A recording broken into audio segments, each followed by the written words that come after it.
I met Kurt at Bankers Trust Company. He wanted me to join the commercial banking training program. He was running it at that point and thought I would be a good candidate for that. They were just beginning to get women in these customer contact positions, and I decided I didn't want to do that at all. I didn't want to go running around and traveling all over the country and kowtowing to the customers. I was I was pretty practical, and I really enjoyed what I was doing and managing people, which turned out to be something that I did very, very well. Good planner, I think good communicator, good delegator, good picker of people.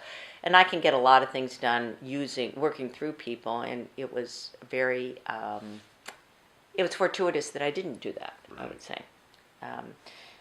When we moved to California and I came to work for First Interstate, one of the things that I really appreciated, having had to cut my teeth in banking and worked for Bankers Trust for 10 years and working in New York City, was the competitive nature of New York City. And there's always there are about 3 people behind you that are ready to take your job.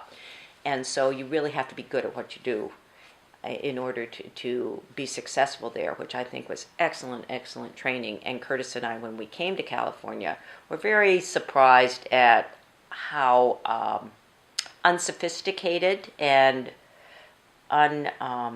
uncompetitive the work environment was here. And I think it was just kind of easy money, easy California, big growth, didn't have to work that hard to make money. Open up a branch and they will come. Sure.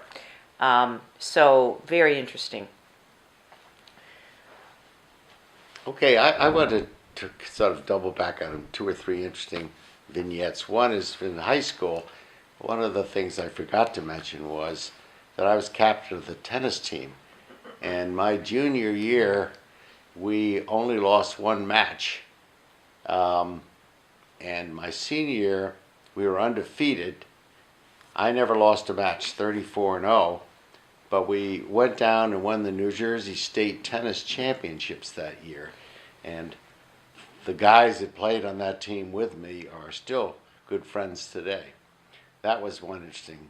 The second interesting thing is, going back to Cornell, one of my activities was to create a fictitious student named Narby Crimsnatch.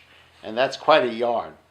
I was working at... We don't have enough tape for the Narby Crimsnatch. Probably, but a quickie is, he was interviewed. We got this application to interview for a position at the student union, and it was written on there was Narby Crimsnatch, and nobody showed up, and I said, that's too good a name to waste. So a friend of mine, Ed Fitzgerald, now passed away, and I hatched all kinds of plans, and he would make me up with a goatee and a mustache, and I would represent Narby as a member of the class and the only student from Yemen. And we pulled off all kinds of stunts and things. One of them was, he was the Yemeni delegate to the Model United Nations, and Eleanor Roosevelt was the guest there at the time. And so I got up in the middle of this thing and said, Yemen will share its nuclear secrets with the world if the world will share its nuclear secrets with Yemen. Of course, Yemen was then still in the Camel Age, but a lot of huzzas from the audience. Was Eleanor, were you dressed up in the Narby getup? Oh, then? yes, I had the complete goatee and mustache.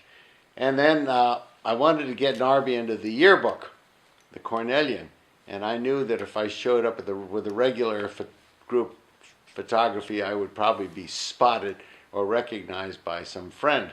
So I made an arrangement to meet with a photographer at a studio downtown, and I was all made up, and I had this very ugly sport jacket on and sort of an ugly tie, and I saw the photographer eyeing me suspiciously, so I did a preemptive strike. I said, I am from Yemen, and this is the way we look.